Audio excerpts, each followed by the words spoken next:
Buenas tardes. El Ateneo recibe a la Plaza Porticada para estudiar una figura cántabra. Esa relación de Plaza Porticada, Ateneo, Centro de Estudios Montañeses y Cantabria funcionando. Se va a hablar de Pilar de la Torre en una conferencia que va a dar el presidente del Centro de Estudios Montañeses, Francisco Gutiérrez, y que, bueno, va a abrir la presidencia de Plaza Porticada, Elena García Botín, y Pedro Crespo de Lara hará una introducción. Es una figura de Cantabria, de Cabezón, que vivió en una época difícil, que merece estudio. A mí me gusta decir que comenzó con una obra muy significativa a escribir o a colaborar en prensa y escribiendo algún que otro ensayo. Su primera obra fue El Jardín de las Damas Curiosas, que yo creo que decía algo de su personalidad. Doy la palabra a Elena García Botín, presidenta de Plaza Porticada. Muchas gracias, Julio. Buenas tardes, noches, ¿no? Porque si fuera verano diríamos tardes, pero en noviembre buenas noches.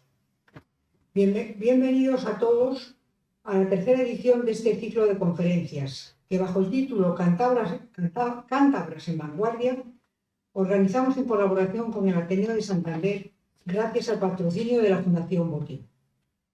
Probablemente a lo largo de la historia nunca ha habido una época de cambios tan extraordinarios para las mujeres como en los últimos 170 años. Todavía a comienzos del siglo XX, la mujer continuaba siendo víctima de un orden social asentado en leyes, normas morales y costumbres.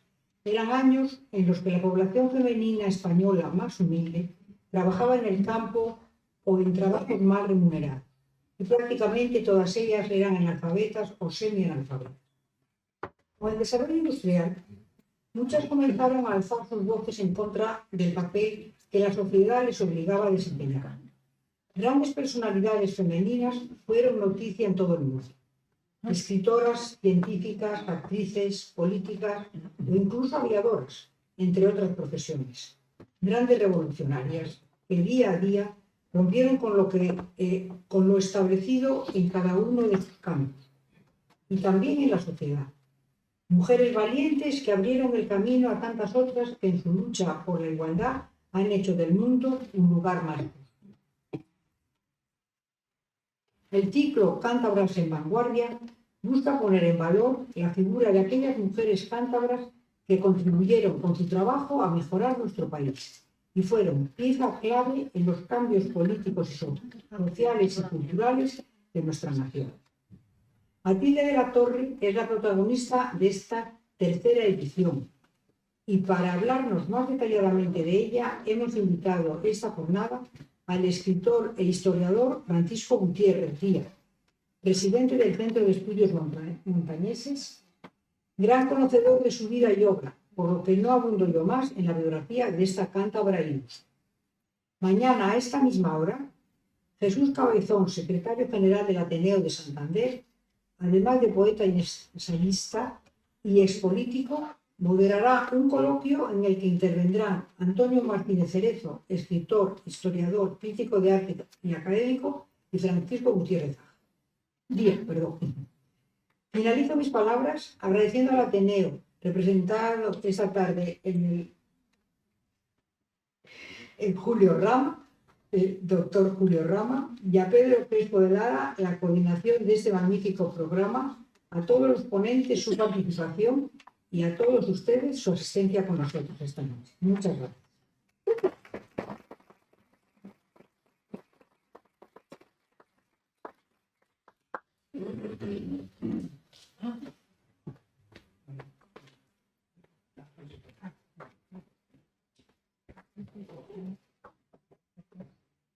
Hay muchos sitios bellos en el mundo. Cantabria es uno de ellos, con sus cumbres blancas, con sus verdes valles, con sus pueblos hidalgos, con sus villas rientes de junto al mar. Y el mar, el tronco mar de los cántabros, que se amansa al entrar en el puerto, dejándose abrazar por la romántica bahía de Santa María. La historia de Cantabria es una historia de esplendores y de silencio. Grande fue la entrada de Cantabria en la historia, con las guerras cántabras.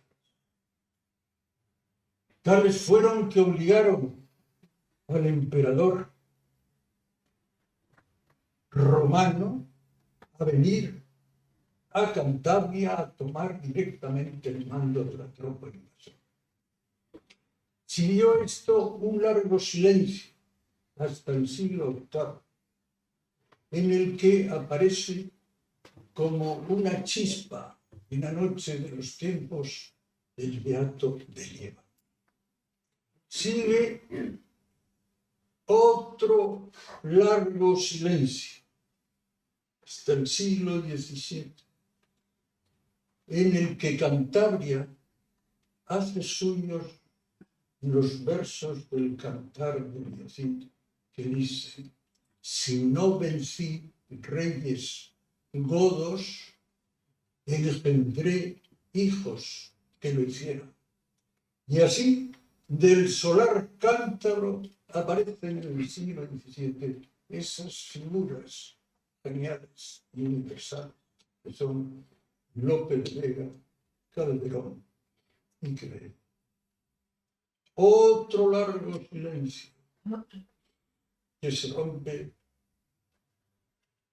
en el último tercio del siglo XIX, en el que Cantabria vuelve a ser centro de atención, con la aparición de figuras como la de Pereda, ambos descalzos, Marcelino Méndez Pelayo. Y entrando ya en el siglo XX y llegando a finales del primer tercio, aparece el fenómeno que hoy nos convoca. 4 mujeres extraordinarias, como salidas del tronco de la Biblia, esas mujeres fuertes, capaces de enfrentarse a todo. Mujeres llenas de talento y de creatividad, mujeres libres.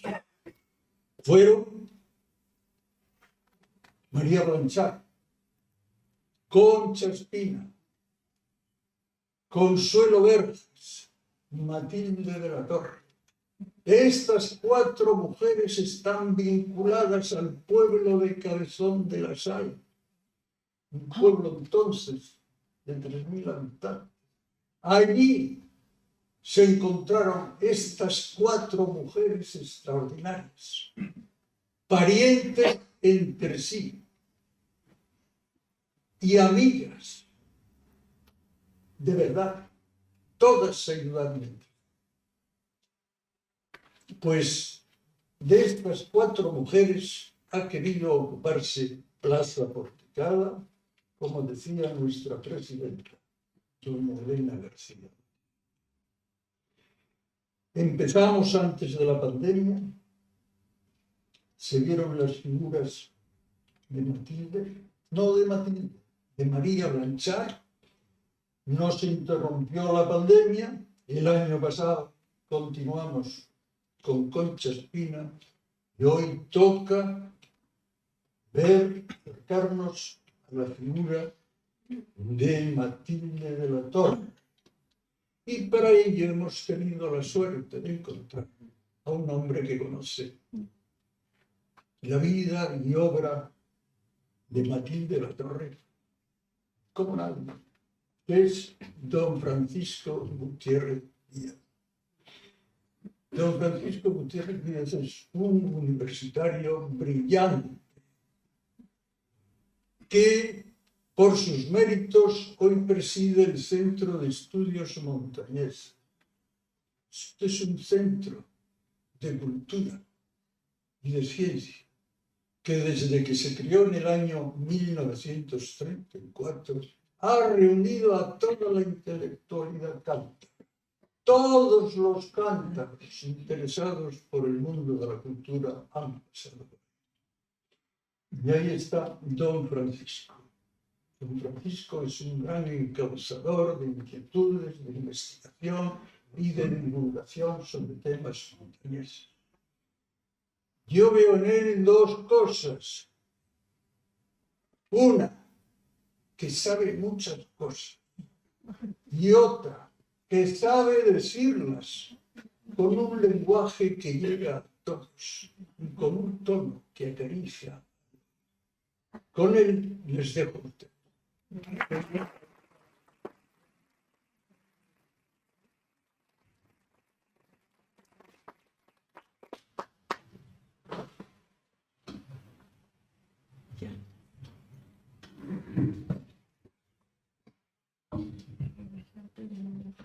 Pues muchas gracias y especialmente a Pedro Crespo por estas palabras tan amables que me ha dedicado y que me ponen un poco en cuidado porque no sé si sabe responder como es debido a tanta confianza como se deposita en mí, máxime cuando yo realmente, como muchos de presentes aquí saben, el campo mío fundamental es la historia del arte y un poco también la historia, digamos, local, regional, pero bueno, haremos un esfuerzo y a ver si consigo presentarles algo sobre esta singular y extraordinaria mujer, no cabe duda, que fue Matilde de la Torre, donde, como muy bien ha dicho Pedro Crespo de Lara, se junta una fortaleza de espíritu realmente singular y admirable, no fácil de tener, y por otra parte una gran sensibilidad que se puede advertir, claro, sus contemporáneos parece ser que lo advirtieron en el propio trato con ella, pero los que no la hemos conocido personalmente podemos advertirlo en algunas de sus obras. Sobre todo luego hablaré un poco más detenidamente de los artículos, y es llamativo como Matilde de la Torre, que publicó una infinidad de artículos, que por cierto, hace una falta tremenda reunirlos, porque andan desperdigados en una pila de periódicos de la época. Lo mismo es alguien que sabe escribir con una fuerza, con una rotundidad tremenda, sobre todo sobre temas sociales, sobre temas de desigualdad, sobre reivindicaciones de los campesinos, etc. Y al mismo tiempo es capaz de escribir otros artículos con una exquisita sensibilidad sobre cuestiones artísticas, sobre emociones humanas, sobre sentimientos tiernos. Llama la atención porque realmente el lenguaje es el mismo, siempre un lenguaje muy espontáneo, muy suelto, muy directo, muy agradable, muy fácil de entender, pero al mismo tiempo llama la atención que esto se conjuga en unos casos con una beligerancia, diríamos, con una fuerza, con un temple, y en otros con una delicadeza exquisita. Bien, Matilde de la Torre nació efectivamente en Cabezón de la Sal en el año 1884, en el mes de marzo, y formaba parte de una familia acomodada. Su padre, Eduardo de la Torre, era notario, era pariente, el matrimonio eran parientes entre sí. Su madre, Ana Gutiérrez Cueto, pertenecía a una familia cuyo patriarca más conocido es Castro Gutiérrez de la Torre, un periodista, bueno, un gran creador de periódicos. Los que nos dedicamos a estudiar un poco la historia de Cantabria, siempre un referente nuestro por los años 60 del siglo XIX es La Abeja Montañesa, el periódico de Pereda, digamos, o el periódico en que Pereda escribía cuando era joven, Y realmente La Abeja Montañesa fue un periódico fundado por Castro Gutiérrez de la Torre, que luego también creó otro que se llamaba Santiago y a ellos, que duró mucho tiempo, aunque desgraciadamente se perdió una gran parte de las colecciones de ese periódico, lo que es una pena. Y incluso llegó a fundar también el Comercio de Santander, o sea, un hombre muy vinculado a la prensa, al mundo de la información, que tuvo unos hijos brillantes, pues todos ellos, y varias hijas también, una de las cuales fue Ana, la madre de Matilde, que era una mujer, parece ser, de una exquisita delicadeza para el canto, que cantaba muy bien, cantaba ópera y tenía una voz muy dulce y muy agradable. Y también tocaba el piano. Ya se ha dicho aquí, entre los parientes, por ejemplo, primas carnales de Matilde de la Torre, pues fueron Aurelia, la pedagoga, hija de Enrique Gutiérrez Cueto, también María Blanchard, María Gutiérrez Blanchard, pero en el mundo del arte la conocemos como María Blanchard. Consuelo Verges también fue de la misma familia, el pintor Antonio Quirós también lo fue. En fin, una familia realmente singular, como una persona que está aquí ahora mismo y que ha escrito sobre Matilde de la Torre, una familia de rotundas singularidades, es verdad, de grandes singularidades. Una pena que no podemos detenernos en ellos, pero realmente hubo personajes, por ejemplo, un tío carnal de Matilde de la Torre, Fernando Gutiérrez Cueto, era para escribir una gran novela con él. Era un personaje que da para una gran novela, ¿no? Un hombre de mar, un hombre dedicado al mundo del mar, pero con una fuerza, con unos episodios, con una vida realmente llamativas. Bueno, la familia propiamente dicha de Matilde de la Torre era una familia pues muy ordenada, muy de la época, una familia de burguesía acomodada. El matrimonio, tuvieron, creo que fueron 6 hijos, pero no fue una familia, diríamos, sin suerte, porque 3 de los retoños murieron en la infancia. La madre murió cuando María todavía tenía, creo que eran 12 años, Matilde, perdón, tenía, creo que eran 12 años. Después su hermano mayor de los hermanos, Eduardo, que se llamaba como el padre, murió también de una forma tremenda por un envenenamiento absolutamente fortuito. La cocinera de casa confundió arsénico o algo por el estilo con, pues yo no sé con qué fue, sería con harina, y total que este chico y un tío suyo murieron. De modo que fue una familia que se desintegró muy pronto, porque tampoco tardó en fallecer el padre.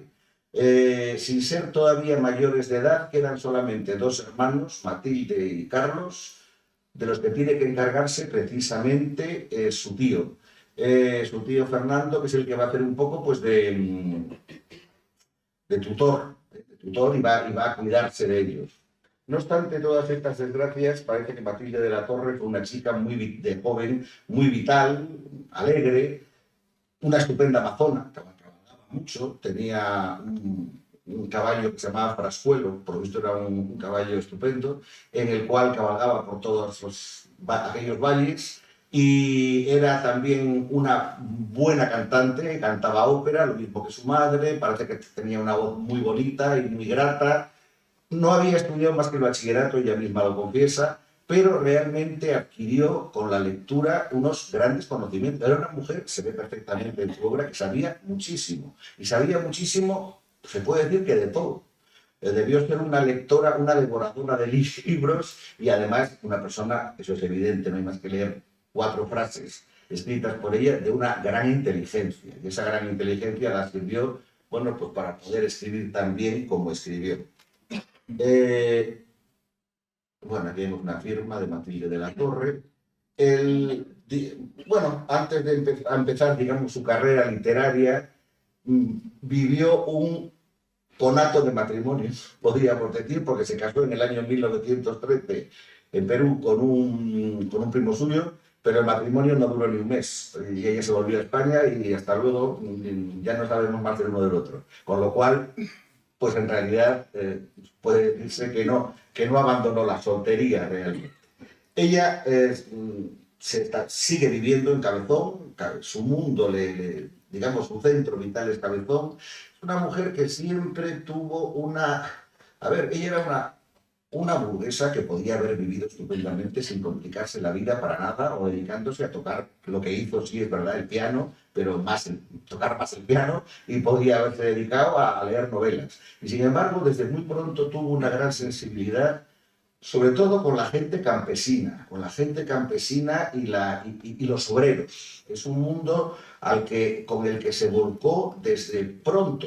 Desde una fecha temprana, ella se fija mucho en esa gente, siente que su vida es dura y que no es justo eso, y aunque la ideología de Matilde va a ir evolucionando mucho con el tiempo y va a ir pasando pues, desde un conservadurismo moderado hasta el socialismo que vivió en su madurez, pues fue una mujer que desde muy pronto tuvo gran sensibilidad, sobre todo con el mundo campesino y con los obreros menos, porque había menos en un principio en su entorno. Luego hubo más cuando ya se fundaron las fábricas en Cabezón de las Ángeles.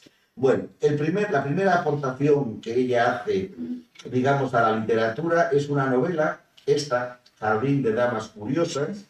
En el año 1918, Matilde de la Torre publica un libro que es una novela, pero una novela en la cual realmente es una mujer la que escribe cartas a unos sobrinos suyos, y a través de esas cartas, bueno, pues se desarrolla una acción, aunque realmente diríamos que es una obra más de pensamiento o más filosófica que una obra de acción, por supuesto. Yo creo que en algunas de las frases que esta mujer escribe, digo, la supuesta protagonista, una mujer mayor, cosa que no era Matilde de la Torre, pero que la mentalidad de Matilde de la Torre lógicamente está reflejando en esa señora, pues yo creo que hay frases de la novela en las cuales ella está expresando sus propios sentimientos y sus propias inquietudes de ese momento, ¿no? Por ejemplo, hay un fragmento en el cual pues ella, como hay alguien como que quiere establecer un pacto o que establece un pacto con el demonio, y entonces en ese fragmento se dan estas frases.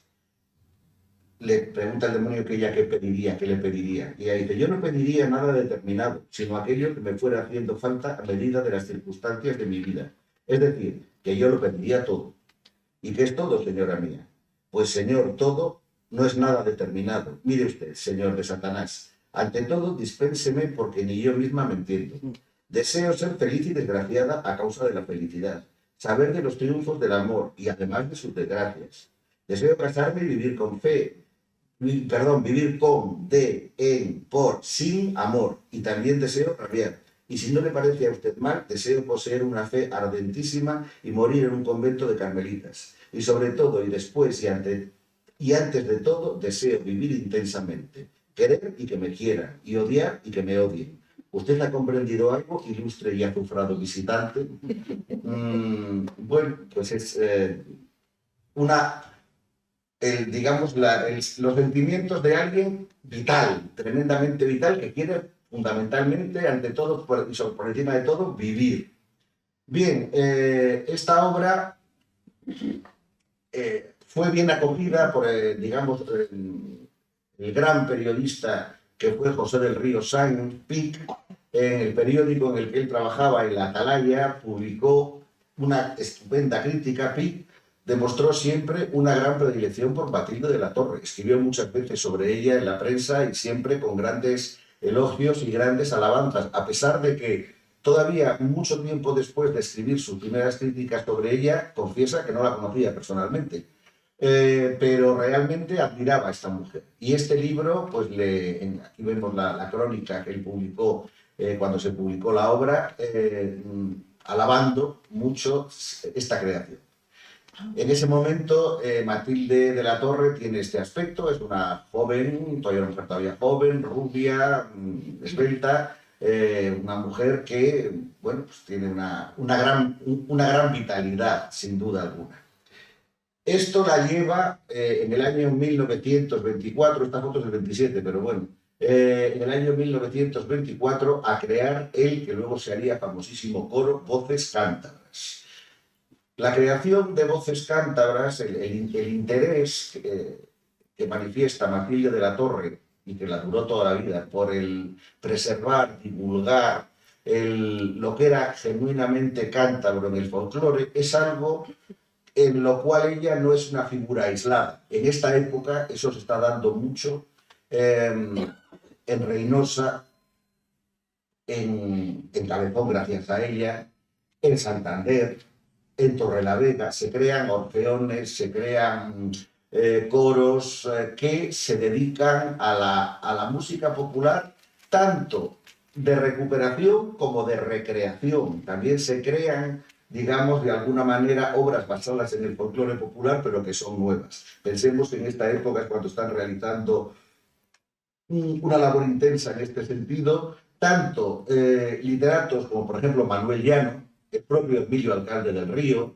como fue también, por ejemplo, Emilio Carral, aquel famoso anarquista que se dedicó mucho, con gran pasión, al mundo del folclore, y al mismo tiempo que estos literatos, letristas, también están trabajando pues, unos cuantos músicos muy involucrados en esto, como son Lucio Lázaro o como es Juan Guerrero Urresti en Reynosa, que se dedica de lleno. Por lo tanto, este fenómeno es algo en lo cual Matilde de la Torre no es alguien aislado, pero realmente tiene un mérito tremendo. Es a comienzos de 1924, nada más empezar el año, cuando comienza a formar ahí en Cabezón esta masa coral, a la cual va ensayando paciente y continuamente hasta que se presenta al público en el mes de junio. En junio de 1924 es cuando se da a conocer con gran éxito esta coral, en la cual va a llegar a tener hasta 300 personas. O sea, va a haber gran parte de Cabezón, gente obrera, gente campesina, que se va a dedicar con gran entusiasmo a esto, que la misma Matilde de la Torre era consciente de que era una forma de educar. Una de sus grandes obsesiones fue la educación del pueblo, que la gente se cultivase, que la gente aprendiese, que la gente,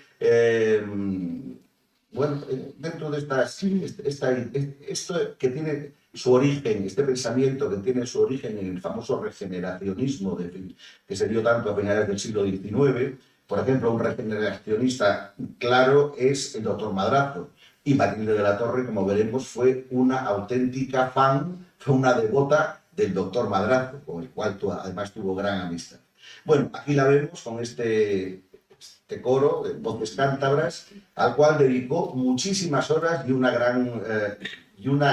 La verdad que Matilde de la Torre fue una mujer muy entregada. Como se dedicara a algo, se dedicaba de verdad. O sea, no era para nada lo que por desgracia hoy en día apunta tanto de las personas de grandes ilusiones que empiezan a crear algo y a los 4 días ya se han aburrido, se han cansado y hasta luego. No, no. Matilde de la Torre era de las que era la constancia y la perseverancia eran uno de sus valores principales y fundamentales. En esta misma línea de la educación de los jóvenes de Cabezón, funda en el año 1925 una escuela, un colegio de primera enseñanza, donde ella nos dice después que quería preparar a chavales para el magisterio. Ella misma reconoce que ya no tenía el título de maestra, pero logra montar esta academia con Consuelo Verges. Tienen además un sistema de educación muy integrado, o sea, no es la típica forma de enseñar tradicional que era tan deprimente, sino que es una forma de enseñar que mezcla el cultivo de la música, el deporte, las excursiones, todo como muy imbricado, la lectura, etc. Una enseñanza atractiva y novedosa, y va a tener mucho éxito. Ella misma confesará más adelante cómo en los primeros años allí le iban a estudiar pues, los niños de todas las familias bien de Cabezón, hasta que se hizo socialista. Entonces salieron todos disparados y la pobre mujer tuvo hasta que cerrar aquel centro, porque huyó el personal. Bueno, Matilde de la Torre como conferenciante. Aquí he puesto una crónica de una de las primeras conferencias así bien documentadas que la dio precisamente en el Ateneo de Santander. Iba a decir aquí no porque no estaba aquí el Ateneo, pero la dio en el Ateneo de Santander. Esta crítica que aparece aquí se debe a Federico Iriarte de la Banda, que era un señor que publicaba muchas veces poesías en la prensa montañesa. Y quiero leer parte de esta crítica porque realmente creo que ahí condensa muy bien las virtudes de Matilde de la Torre como escritora y como conferenciante. Dice Federico Iriarte: el antiguo símil de una perla escondida encaja bien en Matilde de la Torre. Naturalidad, profunda erudición, voz acariciadora y dulce fueron las notas salientes de la conferencia. Nobleza obliga, y a mí no me sorprendió el resultado. Temperamento artístico, descendiente por ambas líneas del inolvidable periodista don Cástor Gutiérrez de la Torre, director de La Abeja, hija de aquella bella y distinguida dama doña Ana Gutiérrez Cueto, que fue hermana de don Enrique, don Domingo y don Fernando Gutiérrez Cueto, fundadores del Atlántico. Une al cerebro de estos el arte inimitable de su madre, aquellos tonos cálidos, aquellos trémolos de la voz cuando cantaba con arte exquisito, se han perpetuado en la voz de Matilde cuando habla. Convence con sus argumentos y subyuga el sentimiento a la vez. Sencillez y erudición combinadas, artista y pensadora, exponiendo profundidades filosóficas con ingenuidad encantadora. No recita, no tiene ese empaque de las literatas que no sienten. Hace pasar el tiempo deprisa, hablando al cerebro, subyugando el sentimiento y el corazón. Revela profundidad, espíritu de observación, y al fustigar defectos parece un ave de brillante plumaje que al volar sobre el pantano aspira los aromas de sus flores y canta con dulces trinos, diciendo a las larvas que se revuelcan entre el cielo, dejad lo odioso y vil, el bien os dará alas para volar alto, muy alto, hasta el espacio azul. Es verdad, en la capacidad de observación, la gran inteligencia y la gran originalidad. Matilde de la Torre tenía unas ideas muy originales. Uno cuando lee sus artículos se sorprende muchas veces porque dice: qué forma más curiosa tenía esta mujer de ver las cosas. Y sin embargo te convence, porque las argumenta muy bien. Realmente es sorprendente. Bien, aquella conferencia que dio en el Ateneo de Santander fue presentó a la conferenciante nada menos que Miguel Artigas, el famoso director de la biblioteca de Menéndez Pelayo. Y en esa conferencia, al comenzar, Artigas leyó esta poesía que dedicaba a Matilde de la Torre, José del Río Sáenz, Semblanza de escritora. Es esta Sor Matilde una profesa en la orden laica del saber y sabe tanto de ciencia y arte como cabe en toda humana y doctoral empresa. Aunque en un claustro literario presa, vuela a veces también con vuelo de ave peregrina. Su claustro abre la llave espiritual que usó Santa Teresa. Es hoy, señores, una de estas veces. Sor Matilde dejó cilicio y preces y viene aquí a fundar un nuevo templo. Abrió el cimiento y los sillares labra con el martillo vivo de su ejemplo y el cincel de su prosa y su palabra. Eso la dedica ese que fue siempre gran admirador de Matilde. Bien, no mucho después sí puedo decir que he puesto esta conferencia como ejemplo, pero Matilde de la Torre va a ser una gran conferenciante. Muy poco tiempo después de esta conferencia que hemos visto, del año 1924 en el Ateneo, pronuncia otra en el Ateneo Popular, que también existe en ese momento en Santander, que se titula Eva Ciudadana. Una conferencia evidentemente sobre las mujeres, ¿no? Y sobre el papel de la mujer y tal. Es curioso porque eso luego ella lo va a utilizar, ese título lo va a utilizar en varios artículos, pero escritos unos años después. Uno se llamará Eva Ciudadana, otro se llamará Eva Campesina, otro se llamará Eva Legisladora, en fin, sobre el papel de la mujer o las aspiraciones de la mujer, digamos, a integrarse de lleno pues, en un mundo de hombres que todavía predominaba en su época. Como digo, no tarda mucho en publicar un segundo libro, que en este caso no es una novela, en este caso es un ensayo, titulado Don Quijote, Rey de España. Aquí vemos el anuncio que apareció durante varios días en la prensa, y aquí vemos la portada de aquel libro, del cual se escribió bastante en prensa, se escribió bastante y muchos dijeron que aunque no se estuviera de acuerdo con muchos de los postulados o muchas de las ideas que ella defendía, que realmente era un libro que hacía pensar. Ella, en síntesis, venía a defender que España se había ido al garete por haberse dejado guiar por Sancho Panza y no por por lo prosaico, por el espíritu prosaico de Sancho Panza y no por el espíritu idealista de Don Quijote. Bueno, es fundamentalmente lo que defiende las ideas que defiende en este libro. Esta imagen la pongo para ilustrar un poco su gran faceta como articulista. Yo diría que de todo lo que escribió Matilde de la Torre, y fue mucho y bueno, realmente los artículos de prensa son, pues yo diría casi lo fundamental. Escribió sobre todo lo que uno se pueda imaginar. Los artículos de ella son siempre largos. Nunca nos encontraremos un articulito de estos de conversación. Son artículos que muchas veces llenan planas enteras de periódicos. Y es curioso hasta qué punto se debía valorar en su momento la forma de escribir de Matilde, que es que, por ejemplo, a veces La Voz de Cantabria dedicó la primera plana entera a un artículo de Matilde, lo cual era nada fácil. Escribió en el Cantábrico, escribió en la Atalaya menos al principio, en el Cantábrico muchísimo, en La Voz de Cantabria también mucho, en La Región un montón, en periódicos de fuera la obra periodística de Matilde es ingente y sobre todo en la segunda parte de los años 20, en 1928, en 1929. Esa mujer, yo no sé cómo podía escribir tantísimo, porque es que a veces salía un artículo cada día, y unos pedazos de artículos tremendos. Y lo mismo en uno hablaba, pues del donjuanismo, por ejemplo, me acuerdo de uno que es muy divertido, que se titula La muerte de Don Juan, hablando de cómo han sido los tenorios españoles y demás, o lo mismo te escribía pues sobre sucesos, sobre cosas de actualidad, que a veces sobre arte. Por ejemplo, tiene unos preciosos artículos sobre Santo Toribio de Líbana, porque ella hizo una visita a Santo Toribio cuando el monasterio estaba, pues no digo en ruinas, pero casi. No había frailes ni monjes y, bueno, ella les da cuenta que se lo enseñó el párroco de Jote, sería. Pero los datos que nos da, la sensibilidad con la que habla de cada elemento arquitectónico, del ambiente que se respiraba en el viejo cenobio y tal, son realmente admirables, son una delicia. Es decir, el talante artístico o el espíritu artístico de Matilde de la Torre también sale a relucir con facilidad.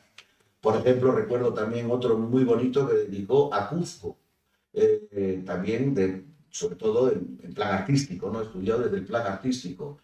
Quiero decir, sus artículos podían versar sobre todo lo humano y lo divino, pero realmente a lo que más se dedicó es artículos de reivindicación de la dignidad del obrero, de la dignidad del desheredado y de la necesidad de que las cosas cambiasen en ese sentido, y también sobre la promoción de la mujer y la necesidad de que la mujer asumiese un papel muy distinto al que había tenido hasta entonces. A veces la pobre mujer, con la mejor voluntad, se pegó unos planchazos de aquí te espero. Por ejemplo, cuando hizo una campaña tremenda de defensa de un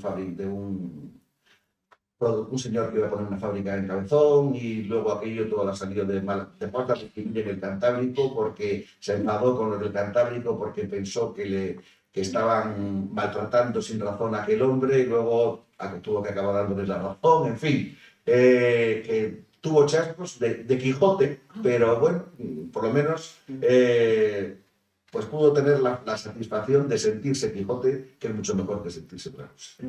Bueno, al mismo tiempo que escribe continuamente en la prensa, trabaja de una forma tremenda con su coro, con voces cántabras.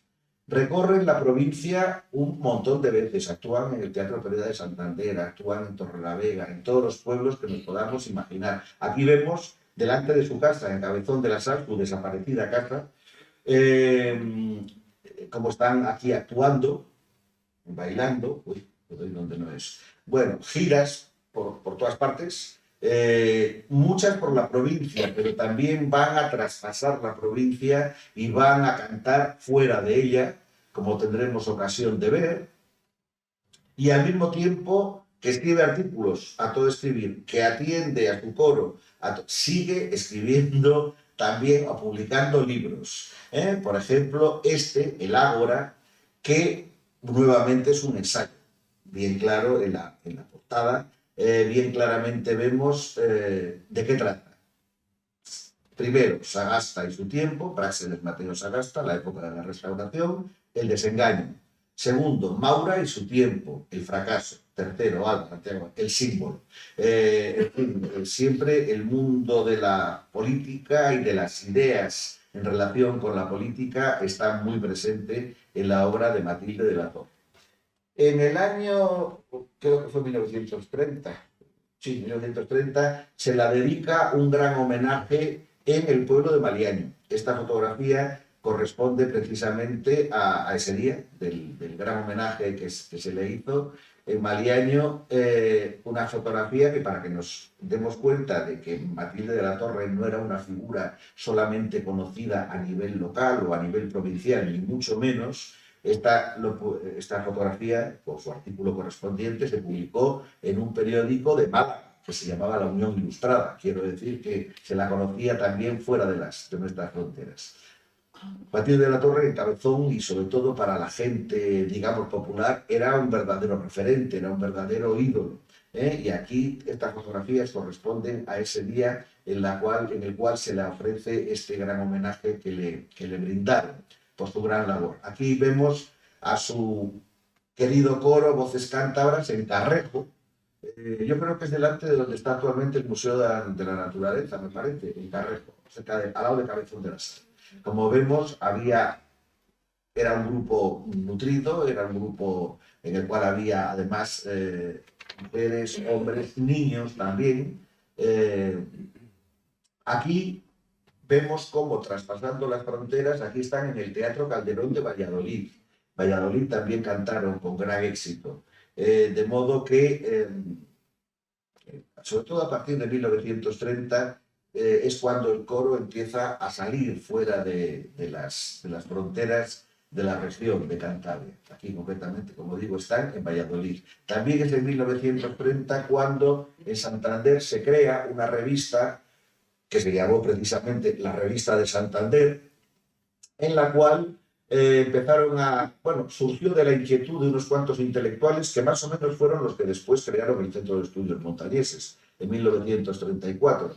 Y de alguna manera muchas veces se considera que la Revista de Santander fue un poco antecedente de la Revista Altamira del Centro, con la diferencia de que Altamira es de investigación y en la Revista de Santander también había trabajos de investigación, pero otros eran de tipo literario, poesía, relatos, etc. Ahí va a publicar ella un extenso, podríamos decir, artículo, que es un tanto simbolista, tanto ideal, es un escrito no al uso, pero que es curioso, porque luego Matilde de la Torre, yo he visto que va a escribir unos cuantos trabajos más breves, pero de ese mismo estilo, de imaginación, ensoñación de ciudades ideales, una especie de nueva utopía de Santo Tomás Moro, ¿verdad?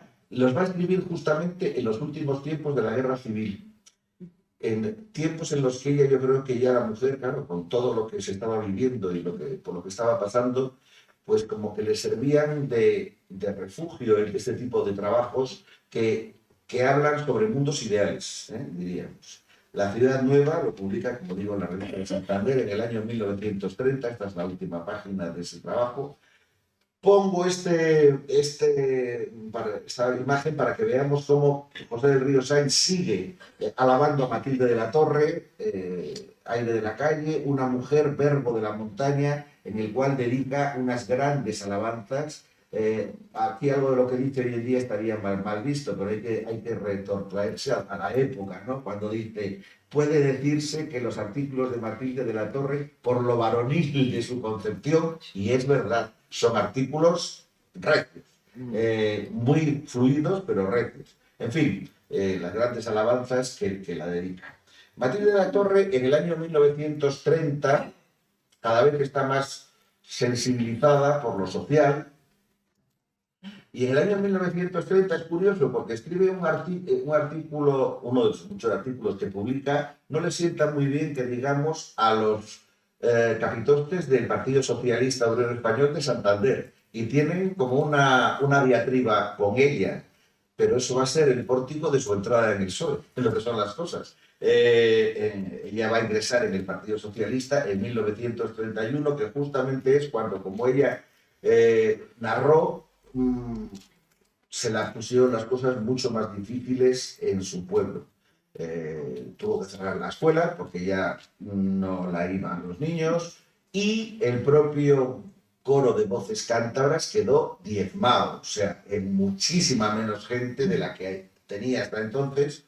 Pues unos, supongo que la mayoría, que eran los campesinos y obreros, pues por amenazas incluso de los patronos, ante una peligrosa revolucionaria que se había convertido en Matilde de la Torre, pues digamos, la abandonan, ¿no? La abandonan y le ponen las cosas más difíciles. No obstante, ese mismo año, 1931, va a publicar una nueva novela, El banquete de Saturno, novela social, está subtitulada como novela social, y es que realmente lo es.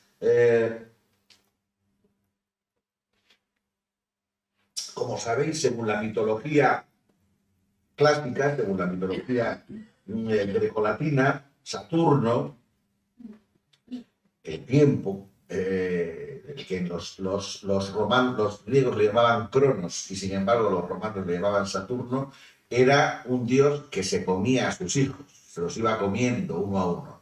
Los hijos del tiempo son los días. Entonces Cronos, Saturno, iba devorando a sus propios hijos. Hay cuadros, por ejemplo, de Rubens, de Goya, que representan este horripilante asunto, ¿no? Pues un poco el título no es casual, el título va en esa línea, y de hecho varios de los que escribieron sobre ella dicen que sobrecoge un poco pensar lo que se lleva, que se convertía en realidad lo que ahí se exponía, aunque la propia novelista se encarga en un momento dado de decir, ojo, que esto es una novela. Bueno, una novela relativamente. En el año 1931 también, en verano, en el mes de agosto creo que fue, los famosos cursos que hacía en Santander Alison Pierce para estudiantes extranjeros, cuentan con la colaboración de Matilde de la Torre, que va a pronunciar un ciclo de conferencias, en este caso sobre cuestiones, podríamos decir, literarias o artísticas, porque una de ellas versa sobre José María de Pereda, al que admiró mucho. Tiene un artículo muy bonito ella de prensa en el cual propone que se plante un gran roble que sirva de monumento a Pereda. Admiraba a Pereda mucho como literato, por lo menos, y digamos que una de sus conferencias es sobre Pereda, otra es sobre Amós de Escalante, una tercera es sobre Concha Espina, su pariente política, digamos, Concha Espina, y una cuarta y última sobre el que fue gran violinista y compositor Montañés Jesús del Monasterio. Es decir, como veis, Matilde de la Torre era erudita, pues se puede decir que en todo, sabía mucho de todo, y tuvo mucho éxito con este ciclo de conferencias sobre creadores montañeses. Ahí la vemos en primer plano. Las fotos, en su mayor parte, son bastante malas, pero claro, es que son fotos de periódico, de la época, es lo que hay, ni más ni menos. Bueno, digamos que el broche de oro del reconocimiento de voces cántabras es la famosa gira que realizaron a finales del año 1931 y primeros días de 1932, fueron como 10 días aproximadamente, a Londres. Voces Cántabras había dado poco antes un concierto en el Teatro Pereda de Santander, y en este concierto habían estado algunos miembros de la English Folk Dance and Song Society de Londres. Y bueno, pues les admiró tanto, les gustó tanto la forma de cantar y de bailar de estas voces cántabras, que de ahí vino la invitación a participar en el festival que se hacía en Londres todos los años en el Albert Hall, Y aunque hubo otros 2 países también europeos invitados, al final esos otros países no pudieron acudir por falta de presupuesto, y los de Matilde de la Torre por un pelo estuvieron también sin poder acudir, porque las dificultades que hubo fueron tremendas. Al final se consiguió la financiación del ministerio, pero Matilde de la Torre tuvo que recorrer lo recorrible y más de lo recorrible para conseguir el dinero que hacía falta para que estos, que eran obreros y gente que no tenía posibilidades por su cuenta de ir hasta allí, fuesen a Londres. Y realmente aquellas jornadas en Londres fueron pues todo un éxito. Participaron casi nada más llegar, el primer concierto en el que participaron fue en la Universidad de Londres, donde cuenta la propia Matilde de la Torre, cuenta, cuando llegamos a la cabecera del recinto se me indica una silla de primera fila, bajo la tribuna presidencial, el lugar de honor que se nos ha destinado. Todas las sillas están vacías y yo ocupo la primera. Me siento sin ver a nadie, sin responder casi a los saludos. Solo tengo ojos para mirar hacia allá abajo, esto era en un estadio grande, hacia allá abajo y ver cómo, perdido en la inmensidad del estadio, viene un coro chiquitín, es que eran como 30 o por ahí, que indudablemente debe ser el mío, cantando a todo cantar al son de las panderetas con la insolencia de un grillo en un palacio real. Allí viene desplegando la bandera blanca que en efecto ha abierto estas puertas de oro a su pueblo natal. Bravo coro chiquitín que viene de Cantabria, decía ella. Bueno, allí es donde, en ese concierto, solo tenían posibilidad de cantar 10 minutos los grupos, pero se hizo justamente la excepción con los de aquí, y que pudieron hacer más. La baila de Ibio, la famosa baila de Ibio, la danza del romance y la baila de los mayos y las mayas. Sabéis que Matilde de la Torre, y eso ha hecho que algunos, sobre todo muy puristas en la música, la critiquen. Matilde de la Torre, en determinados casos de música tradicional, hizo traslaciones, digamos, adaptaciones, ciertas adaptaciones y traslaciones. Parece ser que la baila de Ibio realmente está inspirada en la danza de las lanzas, que es propia de Ruilova, no de Ibio. Pero bueno, no cabe duda que de todo el repertorio que divulgaba por ahí Voces Cántabras, la baila de Ibio resultaba especialmente espectacular y llamaba especialmente la atención. Bueno, en el gran concierto en el Royal Albert Hall de Londres, que fue también un enorme éxito, allí ante una masa de miles de personas, se interpretó esto que os he dicho, pero también los picayos de la Virgen del Campo, un baile a lo alto y a lo bajo, que este fue bailado por una parejuca de niños. Ella dice, las 2 pulgas amaestradas, que bailaron canciones montañesas. Claro, fue muy espectacular porque al final de la baila de Ibio, cuando suben al personaje que se pone sobre las lanzas, sobre las espadas, en este caso el que apareció allí salió con la bandera española y la inglesa, y eso causó unos aplausos y un arrebato tremendo. Realmente tuvieron un gran éxito. Aquí vemos pues detalles de esta estancia londinense de Voces Cántabras, Matilde de la Torre rodeada por parte de sus gentes. Y aquí el gran banquete que se dio en la Embajada de España, estuvo hasta el director del British Museum, no os pensemos que la cosa iba por lo serio, ¿no? Es curioso como cuenta Matilde de la Torre que ella estaba sentada al lado de una señora inglesa, sería, que la decía, pero realmente estos son campesinos, son obreros. Y entonces ella le dijo a uno, enseña la mano, estoy en la tienda de callos, claro. Y dice, es que, decía, la señora se asombraba y dice, es que los modales que tienen en la mesa y la forma de hablar, es que no hay diferencia de la forma de hablar con ustedes. Claro, a ellos eso no lo entendían en Inglaterra porque ahí sí que había muchísima más diferencia que aquí en la forma, digamos, de ser o de comportarse las personas, ¿no? De los distintos tipos sociales. Bueno, pues aquí hay una fotografía de ese evento.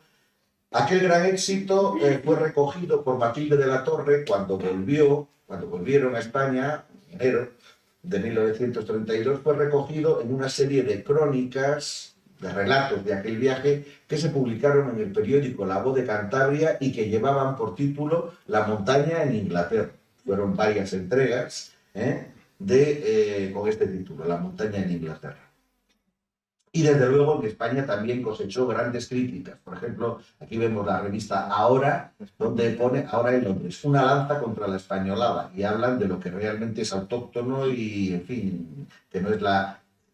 Por una vez no ha ido al extranjero, pues los Faralaes y la esto, sino que algo distinto y genuino, ¿no? Bueno, Matilde de la Torre, cuando entra en el Partido Socialista, además tengamos en cuenta que a partir del año 1931 en España cambia el régimen, comienza la Segunda República, son tiempos de efervescencia sociopolítica grande, y Matilde de la Torre, que como he dicho antes, se entregaba de lleno a lo que fuese, a aquello que decidiera entregarse, pues se va a entregar de lleno a la causa socialista.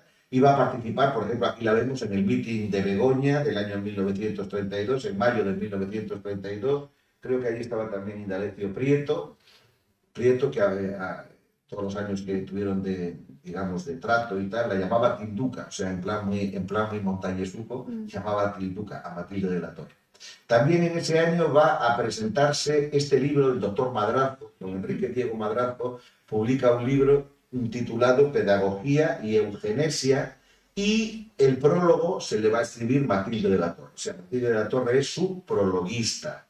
Como digo, hubo una gran relación entre ellos. Madrazo, por esta época, va a pasar por una enfermedad bastante mala y que le va a tener postrado bastantes días, y la que va a estar en todo momento olvidándose de todo lo demás, cuidándole y atendiéndole, es Matilde de la Torre. Y eso que tenía mucho trabajo con sus artículos y mucho trabajo con la política y mucho trabajo con sus voces cántabras, porque no olvidemos que aunque ella tuviese que, por razones ahora de política, ir y venir mucho y estar en Madrid con frecuencia y tal, pero ella seguía trabajando de firme y voces cántabras seguían actuando aquí y allá sin cesar.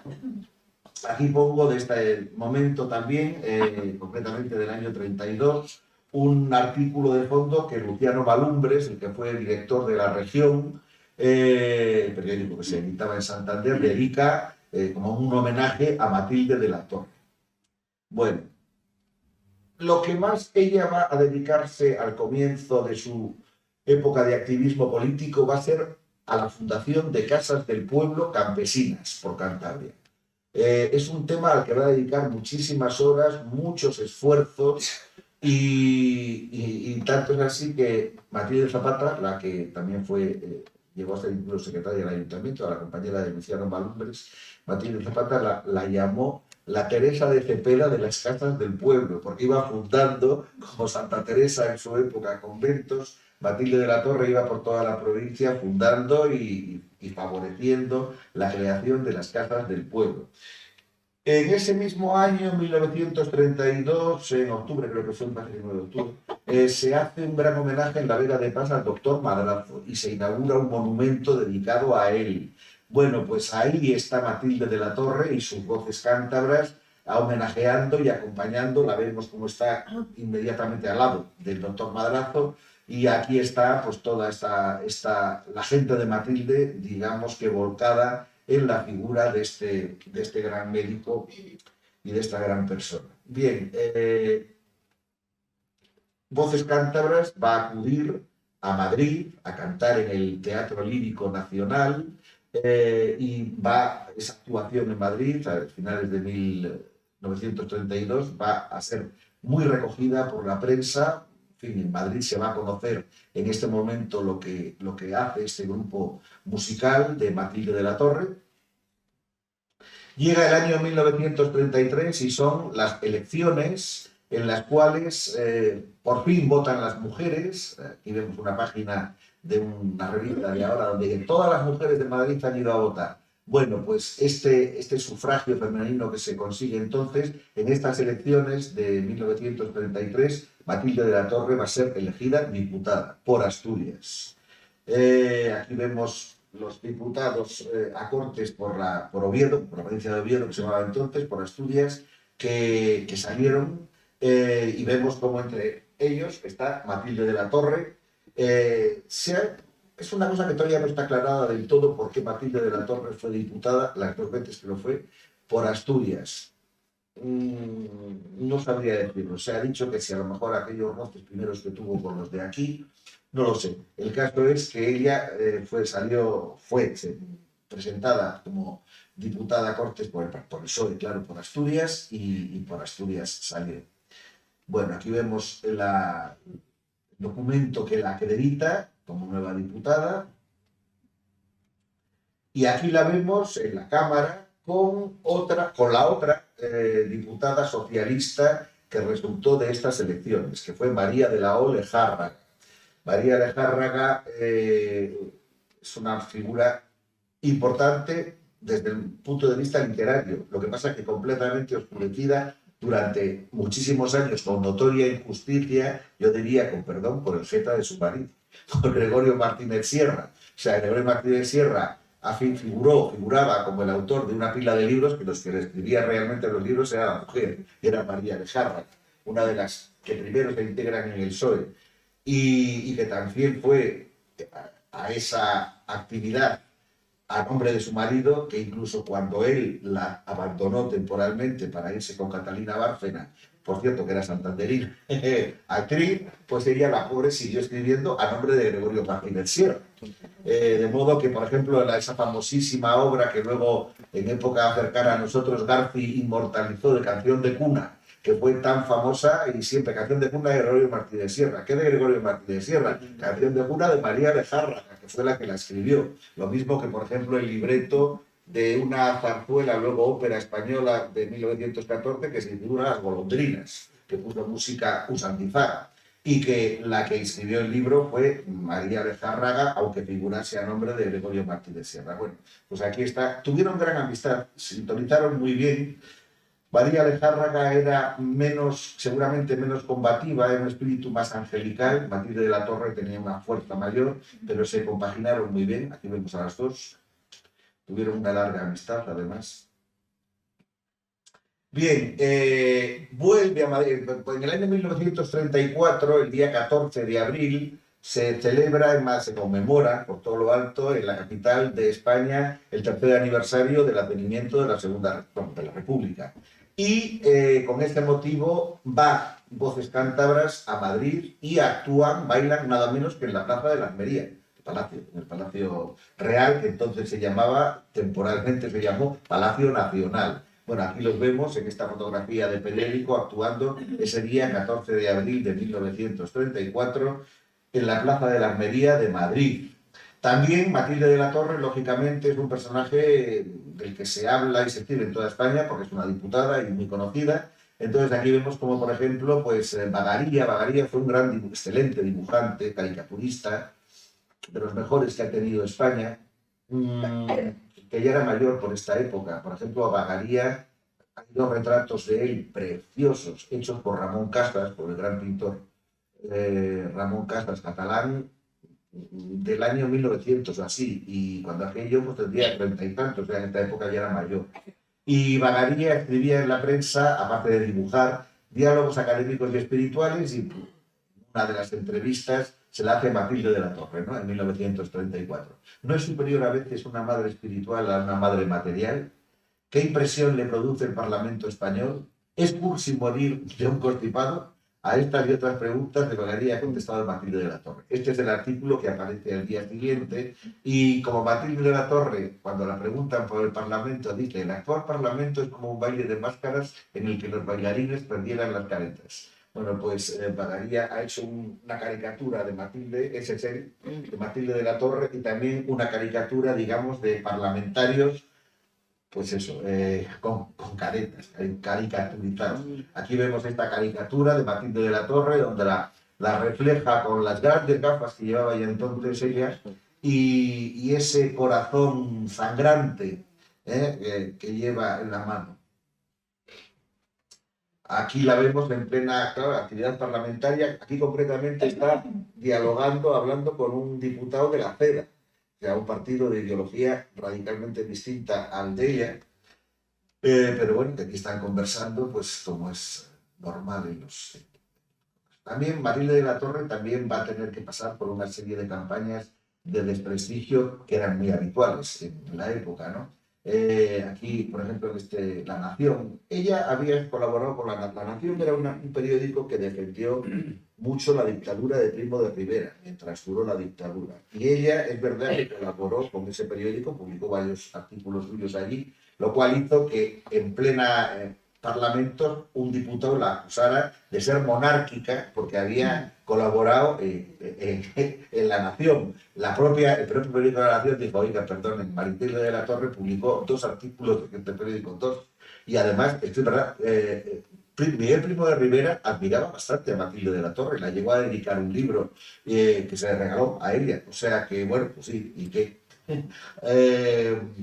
Los diputados socialistas don Indalecio Prieto y doña Matilde de la Torre propagan los rumores de un absurdo golpe de Estado. Entonces, en el 34, antes de la famosa Revolución de Asturias, que también ahí tuvo que soportar ella bastante, porque como realmente en el verano del 34 estuvo en su casa con ella una temporadita María Lejarra, y por allí estuvo también bastante, unos días, Indalecio Prieto y tal, pues dijeron que habían preparado ellos la Revolución de Asturias y tal.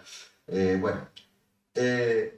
todo este mare magnum político de la época, aquí la vemos, por ejemplo, cuando había un periódico, La Libertad, que después de los horrorosos o tristísimos sucesos de Asturias de 1934, organizó este periódico una acuestación para socorrer económicamente a las viudas y a los niños, a la prole de los que habían fallecido en aquel asunto, y entonces le encargaron a Matilde de la Torre un poco la dirección del asunto y que fuera ella la que entregase, aquí la vemos justo en el acto ese de la entrega de lo que se había recogido por este periódico. Ella también fue en esta época, en los finales del año 34 y comienzos del 35, muy beligerante en pedir continuamente pues, indultos y rebajas de pena y demás para algunos que no estaban encarcelados con motivo de aquella revolución. Al fin y al cabo, ella era diputada por Asturias y se sentía, bueno, pues especialmente responsable de hacer lo posible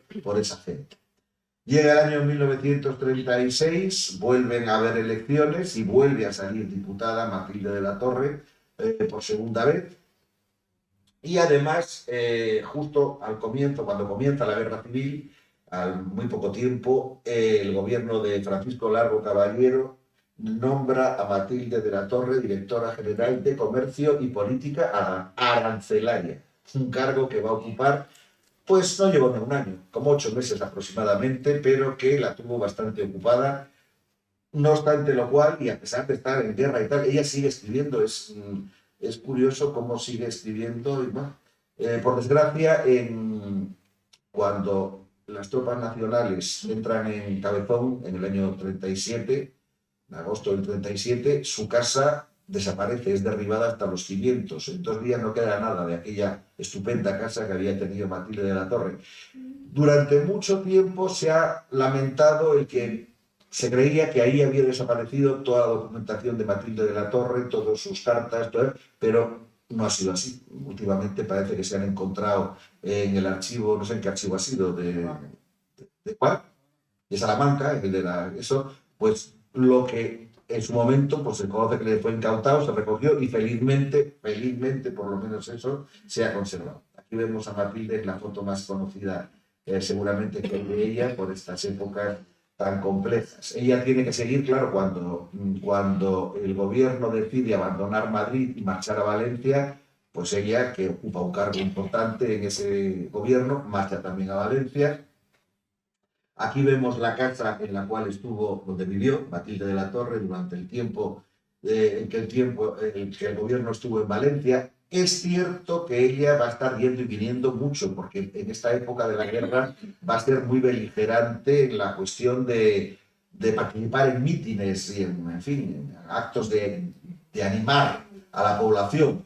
Por ejemplo, aquí vemos un anuncio de la Federación Socialista Murciana, pues un acto de afirmación, no sé qué. Ahí están unos entre los que van a participar, Matilde de la Torre, diputado por Asturias. Esto en Murcia, en el año 37, pero también en ese mismo año, pues en otro acto, Matilde de la Torre participa con Manuel Cordero, Ramón La Moneda, esto es en Gandía, provincia de Valencia. Bueno, al final termina la guerra, Matilde de la Torre tiene que exiliarse, de momento se marcha con su hermano Carlos a Marsella y publica una novela. Y a mí me asombra cómo esta mujer, en una situación tan tremenda y tan dramática, tiene ánimos para publicar una novela, Mares en la sombra, del año 1940, y no tardando mucho se viaja a América con su hermano. En un principio iban rumbo a la República Dominicana, pero ahí no admitieron el barco, tuvieron que seguir a México y se establecieron, después de un tiempo, digamos, de forma más definitiva en Cuernavaca. Matilde de la Torre, claro, va a tener que dar conferencias a base de bien y tal. Hombre, lo uno porque ella siempre fue una mujer de inquietudes y seguía perfectamente vigente su espíritu, digamos, literario, ideológico, etcétera. Pero es que además tenía que comer y se había encontrado, pues como se había encontrado, claro. De modo que da conferencias, por ejemplo, una de las primeras que da en México es curiosamente sobre aquello que tanto ella había trabajado aquí, en los picayos en las procesiones religiosas de la montaña, de Cantabria. Y va, pues como digo, a dictar conferencias, va a seguir perfectamente organizada en el Partido Socialista Obrero, ella va a seguir siendo una socialista hasta el final de sus días, y va sobre todo a ir preparando una obra que nunca publicó, pero que se ha publicado mucho después de su muerte, que es todo lo que fueron las sesiones parlamentarias que ella vivió durante el tiempo que fue diputada durante la República en Madrid. Y la vemos en sus últimos momentos, en sus últimas épocas. Murió el día 19 de... llevaba tiempo ya con la salud bastante estropeada y falleció aquí en México el día 19 de marzo de 1946. Tristemente, a los pocos días de morir fue expulsada del PSOE, menos mal que ella no se llegó ni a enterar, pero fue expulsada del PSOE junto con todos aquellos que defendían la línea política de Juan Negrín. Ella se adhirió por completo al pensamiento de Juan Negrín y lo manifestó en todo momento. Entonces en el PSOE se produce ahí esa línea no es la que se defiende en ese momento y son expulsados. Como digo, Matilde de la Torre a título póstumo, de lo cual yo me alegro mucho, porque la verdad es que era una mujer que se había entregado de lleno y había trabajado de una manera tremenda. Cuando vuelvo a repetir, ella podía haber vivido estupendamente sin complicarse la vida y además muy cómodamente en su casona de Cabezón de la Sal, haber escrito 4 novelas si le apetecía y haber dado media docena de conciertos si le parecía bien, pero no haberse comprometido con nada y sin embargo se entregó de lleno y trabajó por la causa que ella estimó.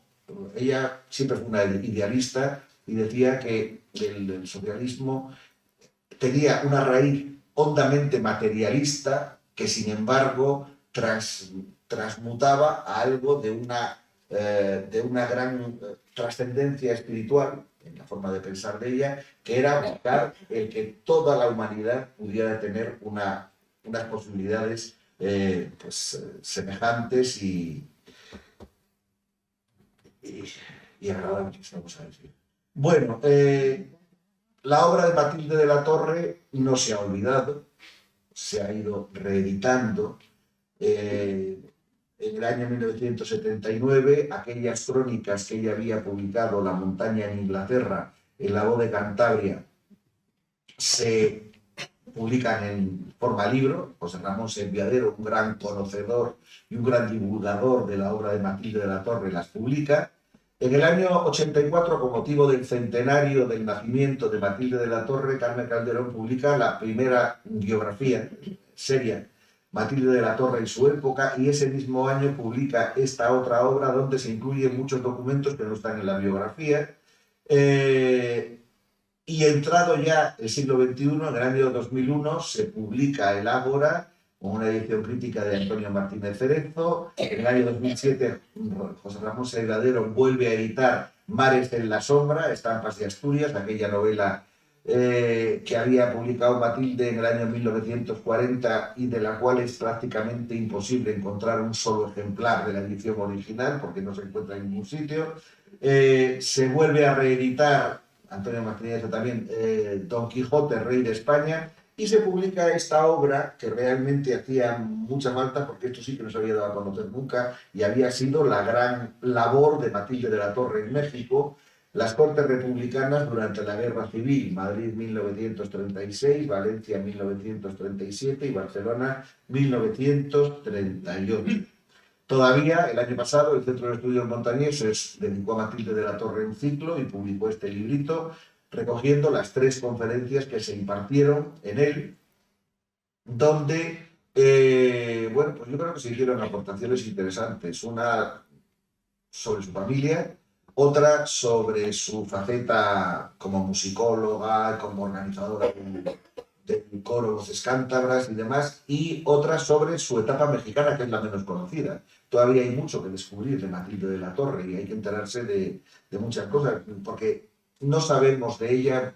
Por ejemplo, de repente tú te encuentras con un artículo de Matilde de la Torre y está firmado en Barcelona. Y dices, ¿qué hacía esta en Barcelona este día? O por estos días, no sabemos. O sea, hay mucho que investigar todavía. Se debió mover más de lo que parece. Hombre, en su época final se movió mucho, pero quiero decir que antes también se debió mover más de lo que nosotros sabemos.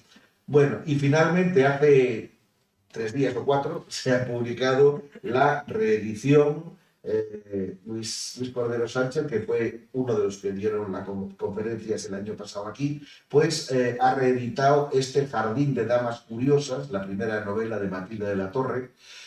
Por otra parte, como sabéis, en Santander hay un centro cultural que lleva su nombre, una calle, un grupo de... Bueno, en fin, Matilde de la Torre está presente, pues, y es, por lo menos aquí es conocida, aunque quizá...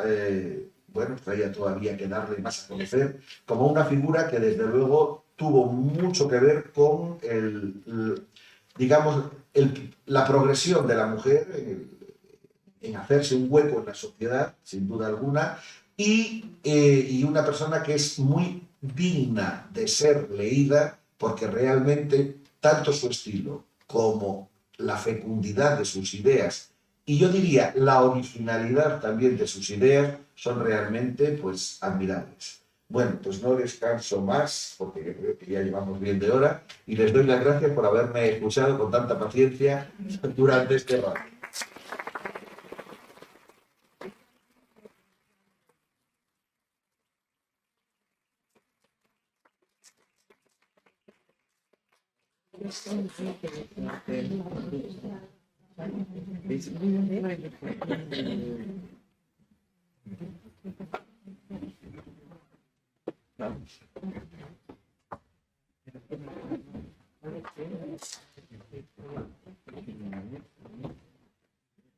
Bueno, se nos ha ido casi el tiempo, pero no olviden que mañana sobre Matilde de la Torre se modera una mesa patrocinado también por Plaza Complicada, que moderará el secretario general del Ateneo, Jesús Cabezón.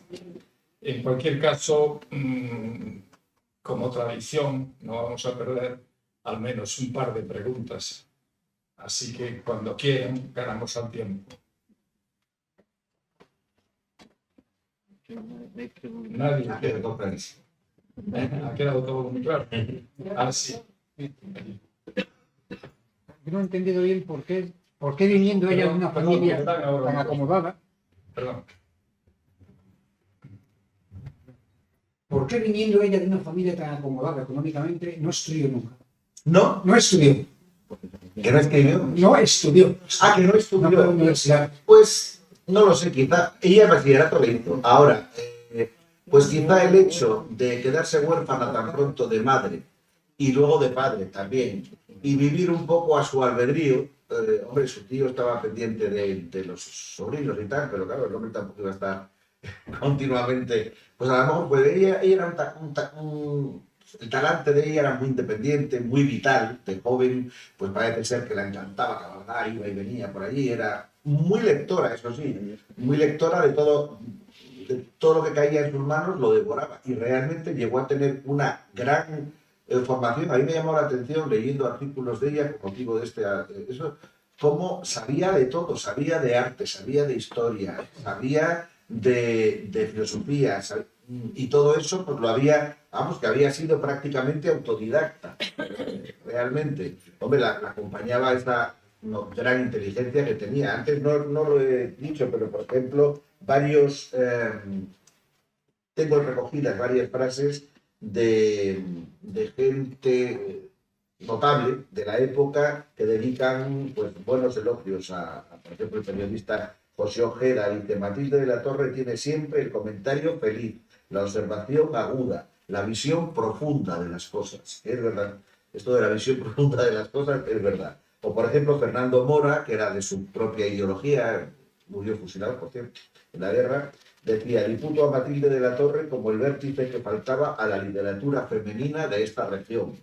O un totalmente antagonista en lo político, como fue Maximiliano García Venero, decía: Matilde de la Torre es una cinceladora sutil del pensamiento. O sea que, bueno, pues realmente fue una mujer que... Y es que no es extraño, ya digo, sería interesantísimo, ¿qué es lo que falta? Es lo que falta por hacer con Matilde de la Torre, recoger todo lo que se pudiera, que no es fácil, porque claro, es relativamente fácil recoger lo que hay de la prensa montañesa, incluso de la prensa madrileña, pero es que publicó en sitios inverosímiles. Y o sea, de repente aparece una cosa de ella publicada no sé dónde, porque publicaba mucho, pero mucho. A mí me llama la atención en el año 29, sobre todo, que coges La Voz de Cantabria o coges y dices, pero si es que todos los días publica un artículo así. O sea, que no es un articulín, no, es un artículo denso. Y a lo mejor hoy habla de don Juan Tenorio y mañana habla de la necesidad de que las mujeres no sé qué, y pasado mañana habla de la iglesia de Santo Toribio. Es que habla de todo, absolutamente de todo. Y muy bien, además. Una última pregunta. Sí, Paco, tú sabes que María Blanchard tiene un cuadro con el título de... Sí. No, te quería preguntar, me estaba ocurriendo, si sabes dónde está ese cuadro. Pues la verdad es que no tengo ni idea. Le conozco de fotos. Casa de su nieta. En casa de su nieta, dice Pedro. Ajá. No de su nieta, de la nieta de Concha Espina. De la nieta de Concha Espina, sí. De la Serna. Ah, ya.